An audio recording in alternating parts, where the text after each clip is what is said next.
berjumpa kembali Bapak Ibu, saudari-saudara umat beriman terkasih dalam Tuhan. Selamat berhari Minggu, selamat beribadah bersama keluarga, sahabat, dan komunitas Anda. Hari ini Minggu 20 Agustus 2023, Minggu biasa yang ke-20 tahun A. Saya mengajak kita sekalian saudara-saudari merenungkan kutipan Injil Matius bab 15 ayat 21 sampai 28. Kita mendengarkan sabda Tuhan terlebih dahulu. Dalam nama Bapa dan Putera dan Roh Kudus. Amin. Sekali peristiwa, Yesus menyingkir ke daerah Tirus dan Sidon. Lalu datanglah seorang perempuan Kanaan dari daerah itu dan berseru, "Kasihanilah aku ya Tuhan, putra Daud, karena anakku perempuan kerasukan setan dan sangat menderita." Tapi Yesus sama sekali tidak menjawabnya. Lalu murid-muridnya datang dan meminta kepadanya, "Suruhlah dia pergi." Ia mengikuti kita dengan berteriak-teriak. Jawab Yesus, "Aku diutus hanya kepada domba-domba yang hilang dari umat Israel." Tetapi perempuan itu mendekat dan menyembah dia sambil berkata, "Tuhan, tolonglah aku." Yesus menjawab, "Tidak patut mengambil roti yang disediakan bagi anak-anak dan melemparkannya kepada anjing." Kata perempuan itu, "Benar Tuhan." Namun anjing itu makan dari remah-remah yang jatuh dari meja tuannya. Lalu Yesus berkata kepadanya, "Hai ibu, besar imanmu. Maka jadilah kepadamu seperti yang kau kehendaki." Seketika itu juga anaknya sembuh. Demikianlah sabda Tuhan. Bapak Ibu saudari-saudara, umat beriman yang terkasih dalam Tuhan kita, Yesus Kristus. Beberapa tahun yang lalu saya masih berkarya di sebuah yayasan yang mengelola sekolah-sekolah Katolik. Sebanyak 17 sekolah Katolik di Pulau Sumba. Dalam sebuah kesempatan kunjungan ke SMA, kepala sekolah menyampaikan laporan, menyampaikan situasi kondisi sekolah, juga menyampaikan profil anak-anak yang dididik atau yang diterima di sekolah milik yayasan. Salah satu yang masih sungguh saya ingat adalah apa yang dikatakannya tentang siapakah murid-murid yang datang ke sekolah SMA kita. Menurut kepala sekolah pada waktu itu bahwa murid-murid yang datang atau yang mendaftar di sekolah kita pada umumnya bukanlah murid-murid yang memang hebat dari SMP asalnya. Pada umumnya adalah mereka yang rata-rata itu kemampuannya pas-pasan, bahkan yang kemampuannya rendah. Atau yang sudah tidak diterima di sekolah lain, terpaksa mendaftar di sekolah kita. Itu informasi yang beliau sampaikan, tetapi ada satu catatan beliau yang menghibur, yang menggembirakan. Katanya demikian, bahwa meskipun murid-murid yang masuk atau yang mendaftar di sekolah kita itu rata-rata kemampuannya itu pas-pasan atau bahkan rendah.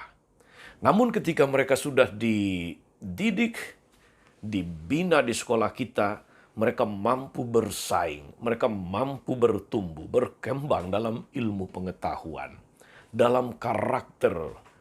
Dan itulah yang menggembirakan, kata dia.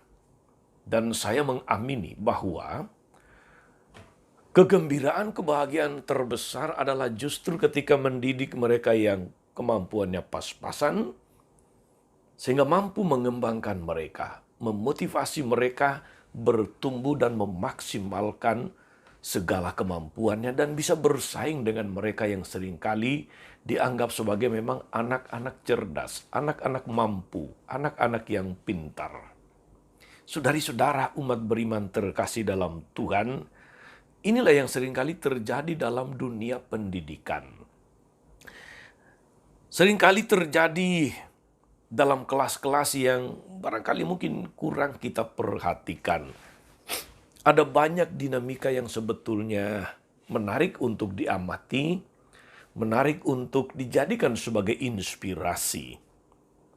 Ada kelompok murid, kelompok siswa yang biasanya mudah mendapatkan nilai yang bagus, mudah untuk lulus ujian. Tetapi juga ada kelompok yang ibarat cerita kepala sekolah tadi, yang kemampuannya pas-pasan tetapi berjuang dengan keras dengan bantuan guru-guru, dorongan orang tua, akhirnya mereka bertumbuh, mereka berkembang, mereka maju di dalam pendidikan. Dan ini semestinya yang harusnya membuat kebahagiaan itu menjadi berlipat ganda, karena mereka yang tidak dianggap, yang tidak diperhitungkan, kemudian mampu bersaing, mampu menunjukkan kemampuan terbaiknya sampai maksimal. Saudari-saudara umat beriman terkasih dalam Tuhan, iman adalah soal batin, soal hati. Apa yang terjadi dalam hati dan batin kita, apakah itu bentuknya adalah soal kegembiraan yang meluap-luap, sukacita rohani, tapi bisa juga berupa kegelisahan, kekhawatiran, harapan, penghiburan, semangat yang menyala-nyala, dan sebagainya. Itu adalah bagian dari dinamika iman yang perlu kita alami, yang kadang harus kita lewati, yang tidak perlu kita hindari juga. Kita bertumbuh saudara-saudari dalam kehidupan iman karena kerelaan untuk mengalami berbagai macam perasaan itu. Dan perasaan-perasaan itu lahir atau muncul dari perjuangan kita membangun relasi dengan Tuhan. Perjuangan kita mewujudkan iman kita. Seperti halnya kehidupan saudara-saudari, tidak selalu mudah dijalani. Dinamika iman pun demikian halnya. Saudari-saudara, umat beriman terkasih dalam Tuhan, ketika Yesus pergi ke daerah Tirus dan Sidon, sebagaimana kita dengar dalam perikop Injil Matius hari ini, dia mengajak serta para muridnya. Perjumpaan dengan seorang perempuan Kanaan tentu saja bukanlah sebuah perjumpaan yang kebetulan belaka. Perjumpaan itu menjadi sebuah pengajaran penting bagi para muridnya. Perempuan Kanaan yang mungkin tidak dipandang dengan baik atau dipandang sebelah mata oleh para murid Yesus, bahkan orang-orang Yahudi pada umumnya, karena dia bukan orang Yahudi, memohon belas kasihan untuk anaknya yang sedang sakit berat, kerasukan setan, dan sangat menderita. Demikian informasi yang disampaikan kepada Yesus. Dia pasti telah mendengar tentang Yesus, tentang kuasanya yang mampu mengenyahkan segala macam penyakit, yang mampu mengusir setan, yang mampu memulihkan keadaan. Tampaknya Yesus tidak sungguh-sungguh menolak perempuan itu ketika dia berkata bahwa tidak patut memberikan roti yang disiapkan untuk anak-anak kepada anjing. Dia bermaksud justru untuk memancing reaksi para muridnya sendiri, selain sebagai ujian akan iman dari perempuan Kanaan itu. Memang benar para murid Yesus meminta untuk mengusir perempuan itu karena merasa terganggu oleh teriakan-teriakan dari perempuan itu. Dan Yesus mau menunjukkan kepada mereka betapa besar iman ibu itu. Sebutan ibu menunjukkan relasi iman yang luar biasa, relasi dan kasih. Hai ibu, besar imanmu. Iman perempuan Kanaan seperti inilah yang harus dipelajari oleh para muridnya. Iman yang terwujud atau memuncak di dalam Kata-katanya, benar Tuhan, namun anjing itu makan remah-remah yang jatuh dari meja tuannya. Iman yang begitu besar muncul karena perjuangan batin yang mengagumkan. Sesuatu yang bagi para murid dipandang sebagai hal yang mudah, terlalu gampang bahkan. Hanya iman yang besar, iman yang penuh dengan perjuangan, iman yang berhasil mengatasi pergumulan akan mendatangkan rahmat berlimpah, akan mendatangkan sukacita yang besar, sukacita iman. Saudari-saudara, umat beriman yang diberkati Tuhan, dalam hidup kita sehari-hari, dalam pengalaman-pengalaman hidup kita, mungkin ada banyak hal yang kita anggap sebagai sesuatu yang kita anggap mudah, anggap biasa. Seakan-akan otomatis. Kita lakukan itu tanpa pikir panjang. Kita juga seringkali dipuji ketika melakukan sesuatu yang luar biasa, yang adalah memang bagian dari kemampuan kita dan menghasilkan sesuatu yang baik. Tetapi dipuji karena sesuatu yang memang adalah kemampuan kita, seharusnya tidak luar biasa. Dipuji karena usaha keras dan ketekunan kita, kendati pun itu mengalami banyak penolakan, penghambatan, rintangan, ujian, dan cobaan. Itulah sesuatu yang sangat mengesankan. Itulah sesuatu yang luar biasa. Apakah dalam kehidupan iman kita, saudara-saudari, dalam kehidupan menggereja kita juga melakukan atau menghayati sesuatu sebagai sesuatu yang mudah, yang biasa saja? Tiap hari Minggu ya ke gereja, udah biasa. Tiap kali berbuat baik, itu sudah biasa. Apakah kita juga mengalami pengalaman-pengalaman pergumulan iman yang berat, yang sering kali menyita banyak tenaga, menyita perhatian, menyita waktu, fokus, dan sebagainya, saudara-saudari?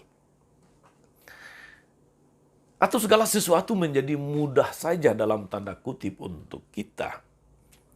Kalau ya, saudara-saudari, bisa jadi dalam berdoa, dalam berelasi dengan Tuhan, kita cenderung mengandaikan bahwa Tuhan akan menyelesaikan segala persoalan. Segala sesuatu serba mudah. Lantas di manakah usaha kita? Di manakah letak kebanggaan kita dalam hal iman, dalam perjuangan? Iman bukan soal meminta sesuatu dari Tuhan dan pasti diberi. Kalau kita membaca bacaan pertama hari ini dari kitab Yesaya, saudara-saudari, kita dengar hari ini menyingkapkan kesediaan Allah untuk menerima korban yang dipersembahkan oleh orang-orang asing. Ingat, perempuan Kanaan adalah orang asing bagi orang Israel. Allah bersabda bahwa rumahku akan disebut rumah doa bagi segala bangsa, bukan hanya bangsa Israel. Dan siapapun yang merendahkan diri di hadapannya, serta rela berkorban, dapat menerima rahmat-Nya, dapat menikmati keselamatan yang dari Tuhan. Gambaran semacam ini seringkali kita temukan di dalam Injil. Sebab Yesus pun selalu membuka tangan, membuka hati terhadap orang-orang asing yang mengarahkan pandangan, yang mengarahkan harapan mereka kepadanya. Seperti perempuan Kanaan tadi, yang tidak putus asa, yang terus berjuang, terus berharap, bahkan remah-remah pun pasti jatuh dari meja untuk dinikmati, untuk dimakan oleh anjing. Begitu kepercayaannya yang luar biasa kepada Tuhan. Kita mestinya belajar berharap, saudara-saudari, kepada Tuhan dengan sepenuh hati. Iman kita harusnya muncul dari sikap batin yang rendah hati dan tidak menggampangkan rahmat Tuhan. Kita belajar untuk selalu mengarahkan pandangan kepada Tuhan. Kita belajar untuk melewati pengalaman-pengalaman sulit, pergumulan-pergumulan yang tidak mudah, ujian-ujian atau cobaan yang tidak seringkali gampang untuk dilewati. Tapi disitulah iman kita semakin bertumbuh. Iman kita kepada Tuhan semakin berakar kuat dan iman kita akan semakin menghasilkan buah, yaitu rahmat keselamatan. Kita tidak pernah berhak untuk memperoleh rahmat Tuhan. Kita hanya mengharapkan remah-remah yang jatuh dari meja kerahiman Allah. Dengan harapan demikian, saudari-saudara, semoga kita boleh menghayati firman Tuhan hari ini dan terus berjuang untuk menjalani, untuk menghidupi iman kita, terus mengarahkan pandangan kepada Tuhan, terus berharap remah-remah yang jatuh dari meja kerahiman Allah. Tuhan Yesus memberkati. Amin. Tuhan Yesus Kristus, kami bersyukur atas firman-Mu yang sungguh meneguhkan kami. Seringkali kami merasa segala sesuatu berjalan dengan mudah, dengan gampang, sudah semestinya. Terima kasih karena kami boleh belajar dari perempuan Kanaan, orang asing yang mengajari kami bagaimana berjuang karena iman dan terus berharap di dalam iman dan tidak pernah mengenal kata menyerah dan putus asa untuk terus berharap akan rahmat-Mu, akan belas kasihan-Mu dalam hidup ini. Semoga dengan demikian, setiap kali menghadapi cobaan, ujian, kami senantiasa tetap percaya akan kerahiman-Mu, meskipun itu hanya remah-remah yang jatuh dari kerahiman ilahi-Mu. Ingatlah dengan penuh kasih ya Bapa akan hamba-Mu, Dominikus Agus Rianto, yang merayakan ulang tahunnya yang ke-62 hari ini. Semoga dia boleh tetap sehat, rohani dan jasmani. Dia tetap bertumbuh sebagai orang yang beriman dan berharap kepadamu dan terus-menerus mewujudkan imannya itu di dalam pergumulan hidup yang nyata. Semoga hidupnya senantiasa menjadi berkat bagi banyak orang. So, Engkaulah Tuhan dan pengantara kami sepanjang segala masa. Amin. Saudari-saudara sekalian, berkat Allah turun atas saudari-saudara, atas mereka yang kita doakan atau kita janjikan doa, mereka yang sedang mengalami pergumulan berat, mereka yang merayakan berkat-berkat Tuhan dalam hidup mereka. Segala rencana, karya pelayanan hari ini, Bapa dan Putra dan Roh Kudus. Amin. Tetap sehat dan teruslah menjadi berkat. Jangan lupa like, subscribe, nyalakan lonceng notifikasinya. Salam 52, Tuhan memberkati.